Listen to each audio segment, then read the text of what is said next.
So here's Andrew Yang. He's trying to promote the Forward Party. Again, I am open to specific candidates from third parties as a matter of principle. But I need to know, like, what it is their issues are. Yeah. We're not, being open. You can't be open to a candidate just because they're running against a Democrat. You have to understand what their policy sets are. You have to understand that sometimes reactionary forces will force a third party, like, for instance, in Brazil with Ciro Gomes, that attempts to purport itself as the true left candidate, but actually it's just a spoiler. Right. And look, in situations where you have a lock on it's a blue district, I'm even more open to it. Right? Because it's not a spoiler situation. But here is Andrew Yang with his TikTok. And let's see if you can figure out what is somewhat a little problematic about this. A lot of politicians will talk about if we only had the majority, we could get big things done. But in California last week, Democrats had a supermajority and a governor who ran on universal health care. But instead of passing that bill, they didn't even bring it to a vote. You know why? Because it was spiked by health insurance companies and corporate money and lobbyists. This sends a message clear as day that the two-party system will not deliver. If you want good things to happen, you're going to need democracy reform, real competition, so the parties will actually have to deliver for the American people. Okay, and so this is an ad for his third party Forward. Now, here's a couple of things.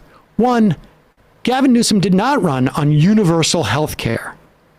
Gavin Newsom ran on single-payer health care. Yep. All single-payer healthcare systems are universal, but all universal systems are not single-payer. That may be a minor point, except for the fact that it seems a little disingenuous to me to do an ad saying that the California Democrats did not deliver on single-payer, which they did not. We talked about that on the day that the last day that they could vote on it passed. I think we talked with David Dayen about it. Mm-hmm. And absolutely deserved of criticism.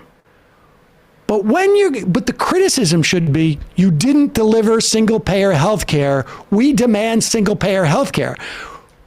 Not just you didn't deliver, and that's why the whole system is idiotic. Because, we would have to believe that since Andrew Yang is so passionate about the Democratic Party not delivering on single-payer health care, that Andrew Yang supports single-payer health care. Right. The payoff to the premise that he does is like, vote for us and we will get you single-payer health care, except for that's not what Andrew Yang wants. Do we have any clip? Do we have a clip? What do we got? Let's listen. So this is when, Bradley? December 2019. December 2019. Okay, I want to turn to your healthcare plan because you've just released a new healthcare plan, and I'm a little bit confused about where you stand. First, Me too. I want to play clips from two of your ads where you talk about healthcare. We need to move towards Medicare for All system where every American has access to quality and affordable services. His ideas are a blueprint for a new way forward, a healthcare system with Medicare for all. But I've looked at your healthcare plan. In fact, I've got it right here. And this plan does not call for Medicare for all. In fact, it doesn't even have a public option. So why the dissonance here? We need to move towards universal health care that's high quality and nearly cost-free for Americans around the country. But reality is we have millions of Americans who are on private insurance right now, and taking those plans away from them very quickly would be untenable for many, many Americans. To me, the goal of the government has to be to demonstrate that we can outcompete private plans and then push them out of the market over time. And that's what we're proposing. But I'm confused. Your ad is explicit. Your ad says Medicare for all. Your plan is not Medicare for all. It's not even Medicare for some, because in your plan there's not even a public option.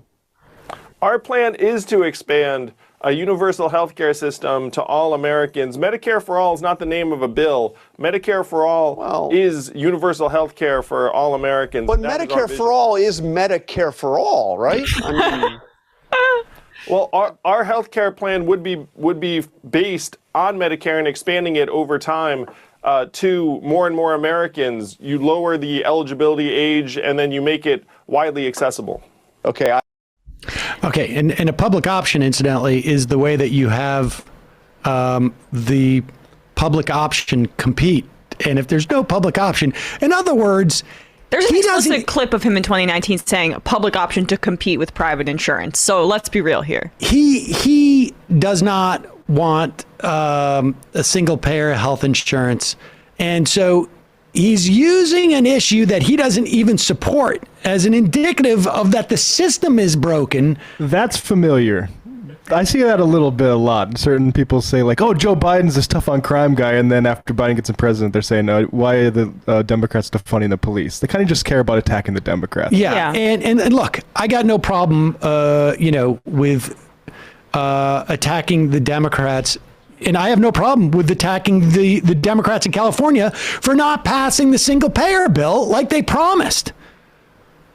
But the answer does not go from the response should be, I will pass a single payer bill if you want to push a third party, not like we're going to have like electronic town halls and that's going to solve everything. Yeah, I mean, the thing that is familiar is that when there are criticisms for criticism's sake of the Democratic Party, it's to promote your grifting third party, whether it's the Forward Party, whether it's the People's Party. I mean, we see this online. There's a way that you can carve out your niche. I mean, you talk about this with anybody from another country with a parliamentary system, like in Latin America, for instance. These sort of candidates are endemic to the system, right? It's frankly just the duopoly that has led to us like being stupid about it and not having like the sort literacy. Even though we have an example like Kirsten Sinema like galloping in front of us. And I know this isn't fully the point here, but Jonathan Karl, great job going after Yang there. I wish that the anchors on these major networks would do that for candidates that actually had a chance at winning. Yes. He felt very comfortable doing that because he knew Yang had no shot. I think that's true. My first IM to the show in 2016, I mentioned an article on how Ralph Nader wanted to use his presidential donations to build community centers that helped citizens interact with the government on things like parking tickets and organizing. Instead, the Green Party used the money for his 2004 presidential run. All these third-party candidates need to be asked what lesson from your past failure is going to help you build a movement. Otherwise, it's just Groundhog Day pageantry. Yes, exactly. Absolutely. It's like Green Partyism without the Green Party is what we're dealing with now.